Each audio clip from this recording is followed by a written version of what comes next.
ሰላም ጤና ይስጥልን ውድ አብራሪቱ ቤተሰቦች እንደምን ሰነበታችሁ?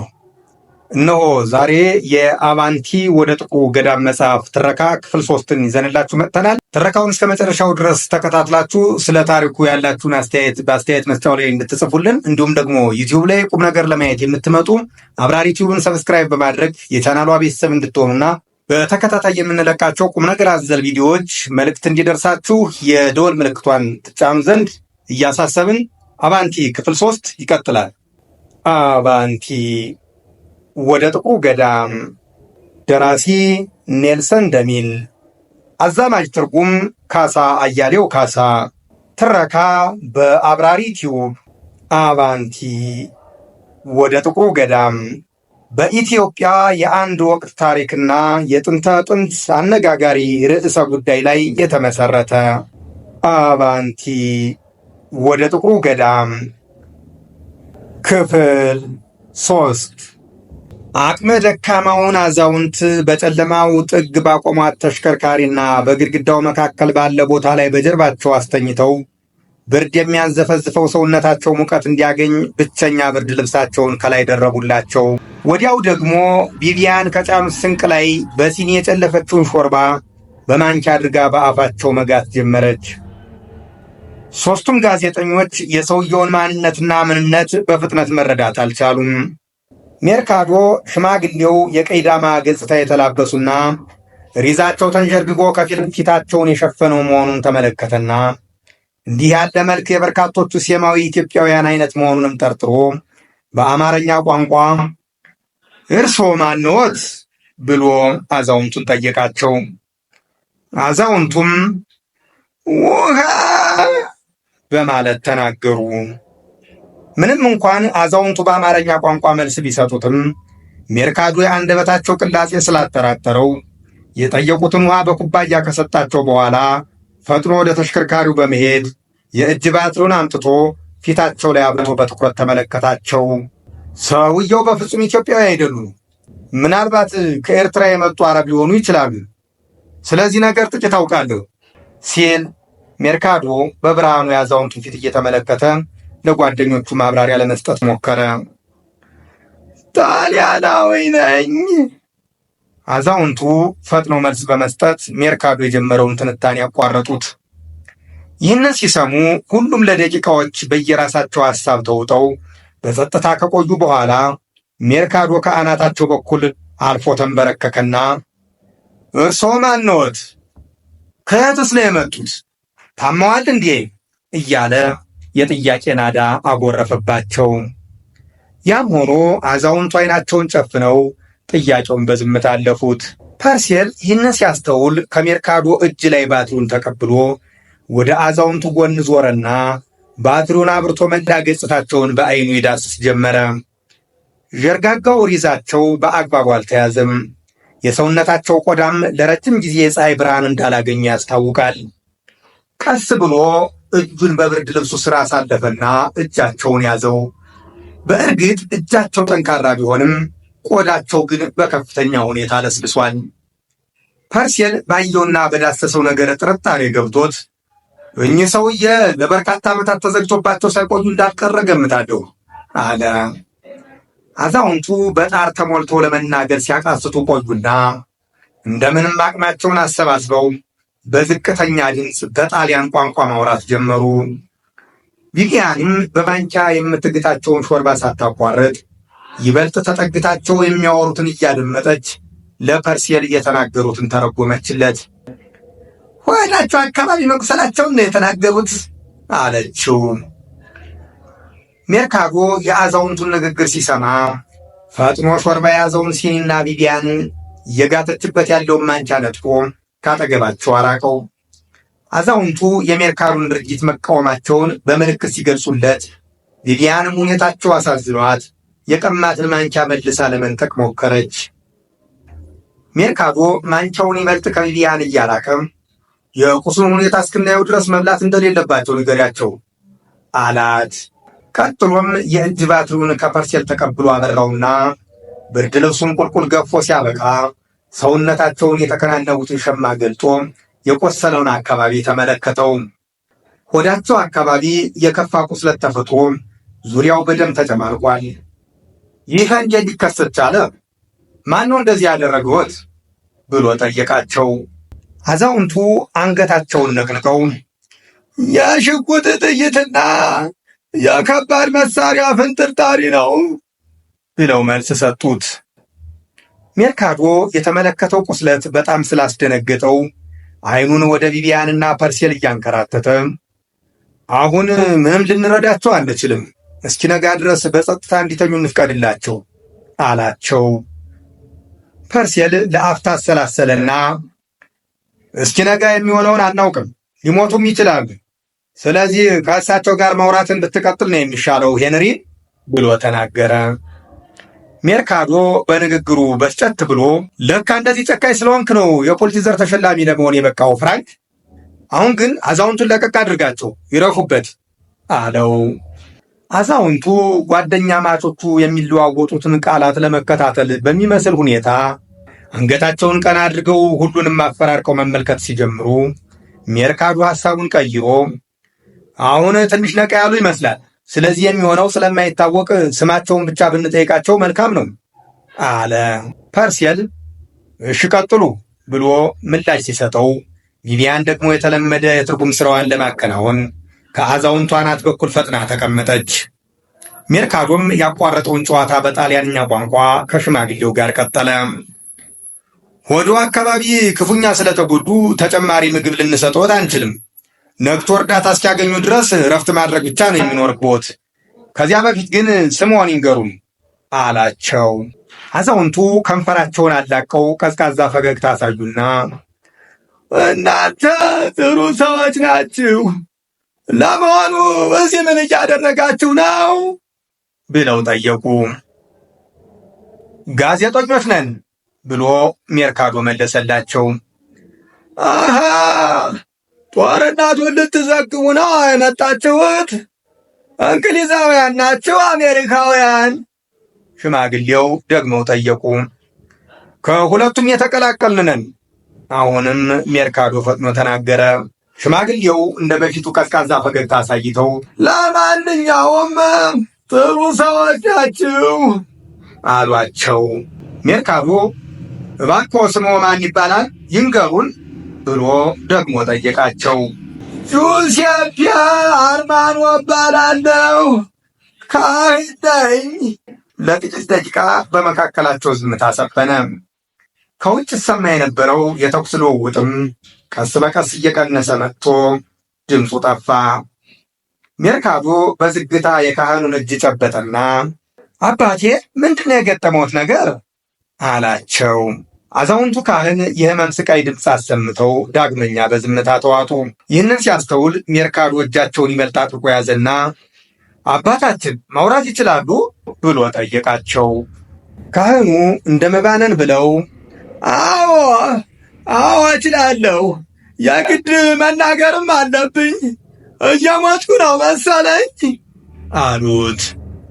ሜርካዶ በፍጹም አይሞቱም አባታችን፣ በፍጹም ብሎ ሊያበረታቸው ሲሞክር ካህኑ አቋረጡት። ጆሮአችሁን ከፍታችሁ ስሙኝ እናገራለሁ በማለት ድንገት በትዕዛዝ በተሞላ ድምፀት መመሪያ ሰጡና ከአንገት የቀና አድርገኛ ሲሉ ተደራቢ ትዕዛዝ አስተላለፉ።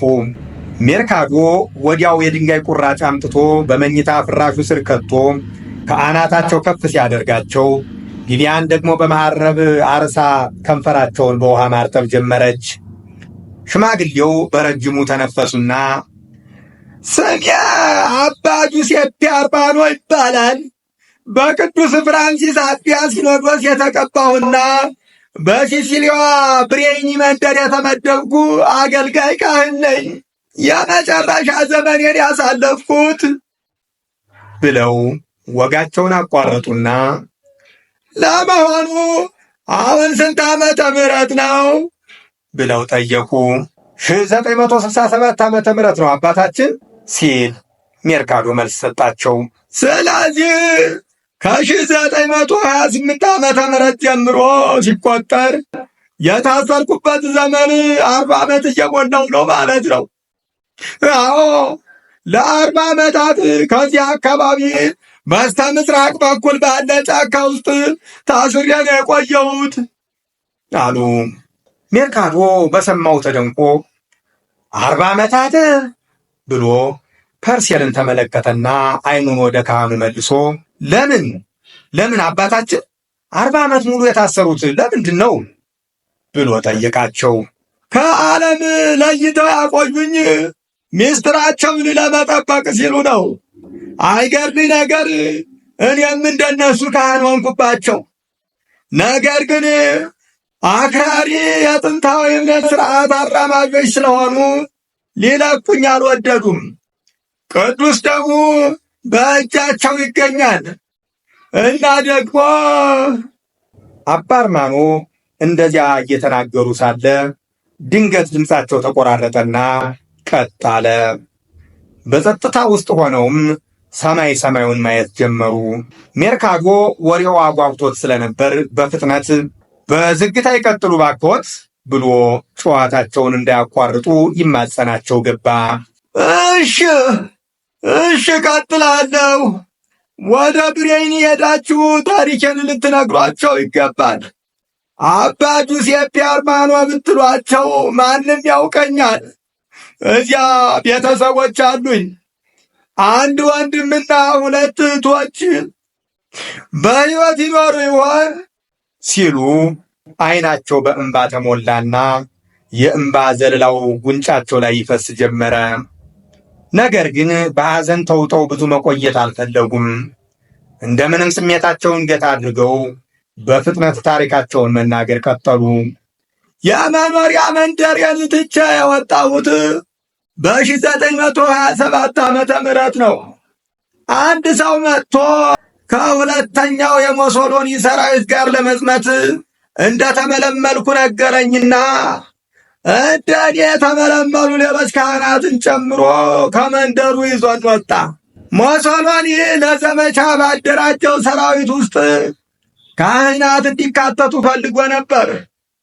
ስለዚህም አንዴ በባቡር ሌላ ጊዜ ደግሞ በጀልባ አቆራርጠን ሮም ተወሰድን። ካህኑ እየተናገሩ ሳለ ከንፈራቸው በመድረቁ ምክንያት በምላሳቸው ማራት ጀመሩ። ቪቪያን ይህንን ስታስተውል እንደ ቀድሞዋ መሐረቧን ውሃ ውስጥ ነክራ ከንፈራቸውን አረጠበችላቸው። አዛውንቱ ለተደረገላቸው እርዳታ አንገታቸውን ነቅንቀው ምስጋናቸውን አቀረቡ። ምንም እንኳን ሜርካቶ ሁኔታቸው ስላስፈራው እረፍት እንዲያደርጉ ቢወተውታቸውም ፈቃደኛ ባለመሆናቸው ከመሞቴ በፊት ታሪኬን መናገር አለብኝ አሉና አክለው ማነው ስምህ ብለው ጠየቁት። ሄንሪ ሜርካቶ አላቸው። እና ሄንሪ እንደነገርኩ ቀንና ሌሊት ተጉዘን ሮም ደረስን። በሕይወት ዘመኔ ሁሉ ሮማን የማየት ፍላጎት ስለነበረኝ እዚያ ስገኝ እንዴት ደስ እንዳለኝ አትጠይቀኝ። አቤት የከተማው ውበት! ማንም ሰው ሳይሞት በፊት ሮማን ማየት ይኖርበታል አይደል እንዴ? ለመሆኑ እምነት ምንድን ነው ሄንሪ?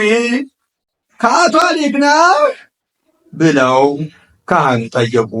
ሜርካቶ እያመነታ አዎን እንደዛ ማለት ነኝ አላቸው። ጥሩ ብለው ጥቂት አሰቡና ወጋቸውን ቀጠሉ። ከዚያ የተመለመልነው 12 ካህናት ወደ ቫቲካን ተወሰድንና አንድ ሊቀ ጳጳስ ዘንድ ቀረብን። ሊቀ ጳጳሱ ስሙን እንኳን ሊነግረን አልወደደም። እንዲህ ያለው ምግባረ ቢስ ድርጅት ከእንደሱ አይነት የሃይማኖት አባት እንደማይጠበቅ ባውቅም የአንድ የተቀደሰ ኮሌጅ ኃላፊን ግን እንዴት መገሰጽ እችላለሁ? እናም ይህ የሃይማኖት አባት በተሰበሰብንበት ግብር ፊት ለፊታችን ቆሞ ከሞሶሎኒ ሰራዊት ጋር ዘመቻ እንደምንሄድ አረዳን። ወደ ኢትዮጵያ ለጦርነት እንደምንጓዝ ሲነግረን ሁላችንን ብንበሳጭም ስሜታችንን ግን መግለጽ አልቻልን። ጳጳሱ ሀጫ በረዶ የመሰለ የሚያምር የታሸገ ፖስታ አውጥቶ አሳየን። በፖስታው ላይ የቅዱስ ፓትርያርኩ ማኅተም አርፎበታል ብለው ንግግራቸውን አቆሙ። ፐርሴል ድንገት ልሳናቸው ሲገታ የሞቱ መስሎት ነበር። ነገር ግን ዳግመኛ ዓይኖቻቸውን ገልጠው አሁን በቅዱስ ጴጥሮስ መንበር ላይ የተሰየመው ፓትርያርክ ማን ይባላል? ከፒዩስ በኋላ ስንተኛው ነው? ብለው ሲጠይቁ ነበር ትንፋሹ መለስ ያለው። ሜርካዶ ፈጥኖ ከፒዩስ በኋላ ሦስተኛው ናቸው አባታችን ብሎ መለሰላቸው። ፐርሴል በንግግራቸው ተቆጥቶ ሄንሪ ምን እያደረግክ ነው? ሰውየው ሞት አፋፍ ላይ ቆመው እንኳን አለቃቸው ማን እንደሆነ ለማወቅ ይጥራሉ። በዚሁ ካስቀጠልካቸው 101 እርባና ቢስ ጥያቄ እየደረደሩ ያመልጡናል። ወደ ታሪካቸው መልሳቸው እንጂ አለው። በራሳቸው መንገድ ታሪካቸውን እንዲነግሩን መፍቀድ አለብን። እንዴት አይነት ስቃይ ውስጥ እንዳሉ እያወቅክ በራስ ፍላጎት ልትነዳቸው አትሞክር ፍራንክ ብሎ ሜርካዶ በሐሳቡ እንዳልተስማማ አሳወቀው። ቪቪያንም የፐርሴልን እጅ በፍቅር ያዝ አድርጋ እባክህ ጉዳዩን ሄንሪ ይብራው አለችው። ሜርካዶ ወደ ካህኑ ተመልሶ አባታችን ከፒዩስ 11ኛ በኋላ ፒዩስ 12ኛ ነበሩ። ከዚያ የተተኩት ዮሐንስ 23ኛ ናቸው። እንዴት አይነት ጥሩ ሰው ነበሩ መሰሎት! እሳቸው የዛሬ 11 ዓመት ሲሞቱ ጳውሎስ 6ኛ የቅዱስ ጴጥሮስ መንበር ላይ ተተክተዋል። እሳቸውም በጣም ጥሩ አባት ናቸው አላቸው። ሁሉም ጥሩ ናቸው አሉ አባ አርማኖ። አባታችን በታሸገው ፖስታ ውስጥ የነበረው ምንድን ነው? አይተውት ይሆን? በማለት ሜርካዶ ወደ ታሪካቸው እንዲመለሱ የሚያበረታ ጥያቄ ሰነዘረ። አዎ ለሁላችንም በነፍሱ አካፍ የተዘጋጀ የታሸገ ፖስታ ነበር። ሊቀ ጳጳሱ በከፍተኛ ሚስጥር መያዝ እንደሚገባው አስጠንቅቆናል። ሌላው ቀርቶ ጉዳዩን ጦሩን ለሚመራው አዛዣችን እንኳን ማሳወቅ እንደሌለብንም አሳስቦናል። ጦሩን ከተቀላቀልነው ካህናት አንዱ ቢሞት እንኳን ፖስታው ለሌላው ካህን ይተላለፋል እንጂ በፍጹም በሌላ ኃይል እጅ መውደቅ እንደሌለበት ነው የተነገረን። ምን አለፋህ ፖስታውን ጠብቆ የመያዝ ኃላፊነት ስልጣነ ክህነት ላለን ብቻ የተሰጠ አደራ ነበር። ታዲያ እኛም ብንሆን በሚስጥር እንድንጠብቀውና በፍጹም ከፍተን ውስጡን እንዳናየው ቃለ መሐላ ፈጽመናል። ነገር ግን የት ስንደርስ የፖስታውን እሽግ እንደምንከፍተው መመሪያም ተሰጥቶናል።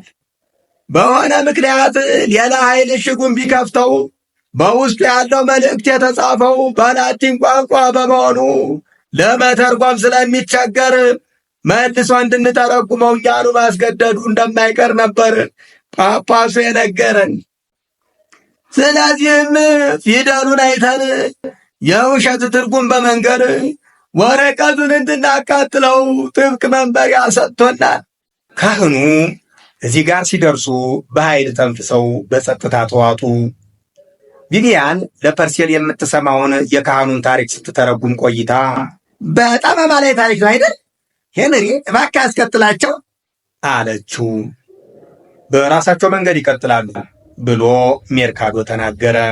ካህኑ ሰውነታቸው እያተኮሰ መሆኑ አስደንግጧቸው ሁሉም ምን ማድረግ እንዳለባቸው ሲመካከሩ አዛውንቱ ድንገት ዓይናቸውን ገለጡና ምንድን ነው የምትመካከሩት? በምንም አይነት ወደ ጎንደር ከተማ እንዳትወስዱኝ ብለው ተናገሩ። ሜርካዶ ሲነጋ ወደ እንግሊዛውያን ሆስፒታል እንወስድዎታለን፣ አሁን ግን የሚችሉ ከሆነ ታሪኩን ይቀጥሉልን አላቸው። ልክ ነው፣ ታሪኬን ተናግሬ መጨረስ አለብኝ እና እንዳልኩ ፖስታውን ኢትዮጵያ ካልደረስን በስተቀር መክፈት እንደማንችል ጥብቅ ማስጠንቀቂያ ተሰጥቶናል። ኢትዮጵያ ከደረስን በኋላ ቢሆንም ፖስታውን መክፈት የምንችለው በአንድ ጥቅጥቅ ደን ውስጥ የሚገኘውን ጥቁር ገዳም ማየት ስንችል ብቻ ነው። ጳጳሱ በመላው ኢትዮጵያ እሱን የመሰለ ገዳም እንደሌለ ነግሮናል። አክራሪ ኦርቶዶክስ እምነት ስርዓት አራማጆች ያሉበት ገዳም እንደሆነም ገልጾልናል። በዚያ ገዳም ደግሞ እጅግ ተፈላጊ የሆነ ንዋየ ቅዱስ እንደሚገኝና ይህ ከክርስቶስ ዘመን ጀምሮ የነበረና የአንድ ታላቅ ቅዱስ አባት ንብረት የሆነ ዕቃ ወደ ሮማ መመለስ እንዳለበት ነበር መመሪያ ሰጪው የነገረን። ንዋየ ቅዱሱ የኢየሱስ ክርስቶስ መቀመጫ በሆነው የሮማ ቤተ ክርስቲያን ተመልሶ መምጣት እንዳለበትና ቅዱስነታቸው ጉዳዩን በቅርበት እንደሚከታተሉት ጳጳሱ ነግሮን ከዚያ ገዳም ንዋየ ቅዱሱን የማምጣቱ ተግባር የእኛ የካህናቱ እንደሆነ አስረድቶናል ብለው የደከማ አንደበታቸውን ለማበርታት ለጥቂት ጊዜ በዝምታ ቆዩ። ቪቪያን በተፈጠረው የዝምታ ክፍተት ተጠቅማ ስንትና ስንት ንዋየ ቅዱሳት ያላት ቫቲካን ለአንድ ቅዱስ ዕቃ ይህን ያህል መጨነቅ አለባት እንዴ? ብላ ተናገረች። ሜርካዶ በትኩረት ተውጦ ይበልጥ ወደ ካህኑ ቀረበና የየትኛው ቅዱስ ሰው ዕቃ ነው አባቴ? ንብረቱስ የፀጉር ቁራጭ ወይስ የአጽሙ ቅሪት አሊያም የልብሱ ብጫጭ ነው? ምንድን ነው ነገሩ? ብሎ ጠየቃቸው። ካህኑ ተረጋግተው አንቱም አልነበረም ሄንሪ፣ ጳጳሱ የነገረን ሁሉ ሐሰት ነው። ጥሩ ጉልበት ያለንን ካህናት የዋህነታችንን አይቶ ነበር እንዲያ የተጫወተብን። ሌላው ቀርቶ ያልገባንን ጉዳይ እንኳን መጠየቅ አልተፈቀደልንም ነበር። የሚገርም አንዱ ደፋር ካህን ምንም እንኳን ኢትዮጵያ ካቶሊክ ባትሆንም ጥሩ የክርስትና እምነት ተከታይ ሀገር ስለሆነች ንዋየ ቅዱሱ እዚያው ቢቀመጥ ምን ችግር አለው ብሎ ጠይቆ ነበር። ጥሩ ጥያቄ ነው አይደል? ምን ያደርጋል፣ ጥያቄውን መልስ አልተሰጠውም። ካህኑም ከእኛ ጋር ወደ ኢትዮጵያ ከመዝመት ታግዶ እዚያው ቀርቷል አሉና ትንፋሻቸው በመቆራረጡ በጸጥታ ዓይናቸውን ጨፍነው አጎነበሱ። ፐርሴል ካህኑ ያወሩት ነገር ተተርጉሞለት ሲሰማ ከቆየ በኋላ ለእኔ ስሜት የሚሰጠኝ አባርማኑ የተባለውን ቅዱስ ዕቃ ወይም ሌላ ነገር ይሁን ማየታቸውና ለማየታቸውን ማወቄ ብቻ ነው ሲል ሜርካዶ አንገቱን በቸል ተወዝዞ መልስ ሳይሰጠው ቀረ። ፐርሴል ዳግመኛ ታሪኩ ያለው እዚህ ጋር ነው፣ 40 ዓመት በእስር የቆዩበትን ምክንያት ማወቅ አለብን፣ ሄንሪ ቀስቅሳቸው ብሎ ዳግመኛ ተናገረ። አይሆንም ይተኙበት ብላ ቪቪያን ሐሳቡን ከለከለች። ነገር ግን ሜርካዶና ፐርሴል ካህኑ ምናልባትም እስከ ወዲያኛው ሳያሸልቡ እንዳልቀሩ ጠርጥረው በዓይናቸው ብቻ ስጋታቸውን ተለዋወጡና በጸጥታ ተዋጡ። ካህኑም በአስፈሪ ዝምታ ውስጥ ሆነው ቆዩ። ፐርሴል ይህንን አይቶ በጀርባው ተንጋለለና ነገሩን ሁሉ ማሰላሰል ቀጠለ። ከጥቂት ቀናት በፊት አዲስ አበባ ሂልተን ሆቴል ከሜርካዶና ከቪቪያን ጋር ተዋውቆ እንደዚህ ያለ ፈጣሪ የዘነገው ስፍራ አብሮ መምጣቱ ምናልባት አጋጣሚ ተብሎ ሊወሰድ ይችላል። ግን አሁን የገጠመውስ እሱም ተራ አጋጣሚ። ውድ የአብራሪቱ ቤተሰቦች እነሆ አቫንቲ ወደ ጥቁሩ ገዳም መጽሐፍ ክፍል 3 ትረካ በዚህ ተጠናቋል። ትረካውን ስለተከታተላችሁ እናመሰግናለን። ለአብራሪቱ በአዲስ የሆናችሁና ዩቲዩብ ላይ ቁም ነገር ለማየት የምትመጡ ቻናሉን ሰብስክራይብ በማድረግ ቤተሰቡን በቀጣይ የአቫንቲ ወደ ጥቁሩ ገዳም መጽሐፍ ክፍል 4 ትረካን ይዘንላችሁ እንቀርባለን። እስከዛው ድረስ ሰላም።